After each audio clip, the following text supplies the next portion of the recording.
উত্তর চব্বিশ পরগনা জেলার পানিহাটি পুরসভার নতুন পুরপ্রধান হলেন সোমনাথ দে। শুক্রবার তার নাম ঘোষণা হয়। চলতি সপ্তাহের গত সোমবার পানিহাটির চেয়ারম্যান মলয় রায় মিউনিসিপ্যাল আইনের প্রথা মেনেই ইস্তফা পত্র দেন। পুরসভার বোর্ড রুমে ৩৫ জন কাউন্সিলরের মধ্যে ৩৪ জন কাউন্সিলর উপস্থিত ছিলেন। প্রত্যেকের হাতে পদত্যাগপত্রের প্রতিলিপি তুলে দেন চেয়ারম্যান। শুধু উপস্থিত ছিলেন না ১১ নম্বর ওয়ার্ডের কাউন্সিলর তারক গুহ, কারণ একটি খুনের মামলায় তার যাবজ্জীবন কারাদণ্ডের নির্দেশ থাকায় তিনি আসতে পারেননি। দীর্ঘ টালবাহানার পর অবশেষে পানিহাটি পৌরসভার নতুন পৌরপ্রধান হিসেবে দায়িত্ব পেলেন এই পৌরসভার ১৭ নম্বর ওয়ার্ডের কাউন্সিলর সোমনাথ দে। শুক্রবার বোর্ড অফ কাউন্সিলর্স মিটিংয়ে উপস্থিত ১২ জন কাউন্সিলরের সমর্থনে তিনি পৌরপ্রধান নিযুক্ত হলেন। প্রাক্তন পৌরপ্রধান মলয় রায় এই মিটিংয়ে অনুপস্থিত ছিলেন। সোমনাথ দে পানিহাটি পৌরসভার পূর্ত দফতরের সিআইসি ছিলেন এবং ২০২০ সাল থেকে ২০২২ সাল পর্যন্ত এই ২ বছর পানিহাটি পৌরসভার ভাইস চেয়ারম্যান হিসেবে দায়িত্ব সামলেছেন তিনি। পানিহাটির মানুষকে সুষ্ঠু পরিষেবা দেওয়াটাই হচ্ছে আমার প্রথম কাজ। মাননীয় মুখ্যমন্ত্রী মমতা বন্দ্যোপাধ্যায় যে উন্নয়নের প্রকল্পে বাংলাকে একত্রিত করেছে, সেই বাংলার উন্নয়নকে পানিহাটির প্রতিটা মানুষের কাছে পৌঁছে দেওয়া এবং পানিহাটির মানুষকে উন্নততর পরিষেবা দেওয়াই হচ্ছে আমার প্রথম লক্ষ্য।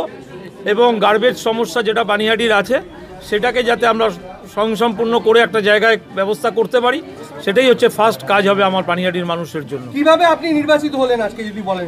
আজকে নির্বাচিত হলো সমস্ত কাউন্সিলররা আমার সমর্থনে হাত তুলে সমর্থন জানিয়েছে। ৩৫ জন কাউন্সিলরের মধ্যে আমাদের 2 জন কাউন্সিলর, একজন বাইরে আছেন, 2 জন বাইরে আছেন। আর প্রাক্তন পুরপ্রধান তো আসেননি। প্রাক্তন পুরপ্রধান আসেননি, তিনি একটু অসুস্থ।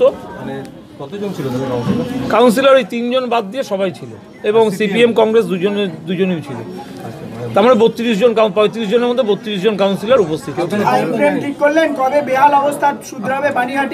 পানিহাটি সবে আজকে দায়িত্ব নিলাম, এখনো শপথ গ্রহণটা করে নিই। আমি অবশ্যই কাজ করবো, আপনাদের ডেকে নিয়ে বলবো কবে থেকে কি কাজ হচ্ছে। কেউ কি কোনো বিরোধিতা করেছে? বিরোধীদের কথা আমি উঠতে দেবো না। আমার ফার্স্ট কাজ হচ্ছে পানিহাটির মানুষকে পৌর পরিষেবাটা করে দেওয়া, এটাই হচ্ছে ফার্স্ট কাজ। যেটা পৌর পরিষেবাটা ৫ লক্ষ ৫.৫ লক্ষ মানুষ পানিহাটির ৩৫টা ওয়ার্ড, এই মানুষকে পৌর পরিষেবাটা পৌঁছে দেওয়াটাই হচ্ছে আমার ফার্স্ট কাজ। ও বিরোধীরা কি বললো না বললো সেটা নিয়ে আমি মাথা ঘামাই না। আমি হাত জোর করি, এটা নিয়ে আবার এইসব আলোচনা আসবেন না। আমাদের এখন পরিষেবা দেওয়ার কাজ, পরিষেবা দেবো। যার বক্তব্য বিরোধিতা করা তারা বিরোধিতা করে। এতদিন কি পরিষেবা ছিল না? পরিষেবা ছিল, আরো উন্নততর পরিষেবা দেওয়ার লক্ষ্যেই দল আমাকে দায়িত্ব দিয়েছে। সেই পরিষেবাটা মানুষের কাছে। অমরাবতী মাঠ নিয়ে যে ধোঁয়াশা হয়েছে সেটা নিয়ে কি স্পষ্ট করবেন? সেটা আমি কিছু বলবো না, কারণ সেটা রাজ্য সরকার দেখছে। মাননীয় মুখ্যমন্ত্রী মমতা বন্দ্যোপাধ্যায় রাজ্য সরকারের পক্ষ থেকে এটা ডিএম এবং এসডিওকে দায়িত্ব দিয়েছেন। তারা সরকারিভাবে মাঠ অধিগ্রহণ হচ্ছে, অতএব সেটা সরকারের ব্যাপার, সরকার তার সিদ্ধান্ত জানাবে। চলো, ঠিক আছে। আচ্ছা, আপনি শপথ নেওয়ার পর এমনি কিভাবে কাজ, কি পরিকল্পনা রয়েছে নতুন কিছু গার্বেজ ছাড়াও? পানিহাটির যে রাস্তাঘাট, এই সমস্ত কিছু। রাস্তাঘাট অলরেডি আপনারা জানেন প্রায় 40 কোটি টাকা মাননীয় ফিরহাদ হাকিম সাহেব স্যাংশন করেছেন। এবার ডিপার্টমেন্ট থেকে প্রতিটা ওয়ার্ডেই রাস্তার কাজ হচ্ছে এবং আগামী দিনে আমাদের আরও প্রজেক্ট জমা দেওয়া আছে। মাননীয় মন্ত্রী জনাব ফিরহাদ হাকিম সাহেবের সাথে কথা হয়েছে, দায়িত্ব নেওয়ার পর তার সাথে আমরা বসবো। পানিহাটির কাউন্সিলরদের সঙ্গে নিয়ে, আমাদের এক্সিকিউটিভ অফিসার, ফিনান্স অফিসার, মাননীয় বিধায়ক, সাংসদকে নিয়ে এবং জেলার যিনি দায়িত্বে থাকেন তাকে নিয়ে আমরা বসে আমরা পানিহাটির জন্য যা যা কাজ করার সেটা মাননীয় ফিরহাদ হাকিম সাহেব করবেন বলেছেন।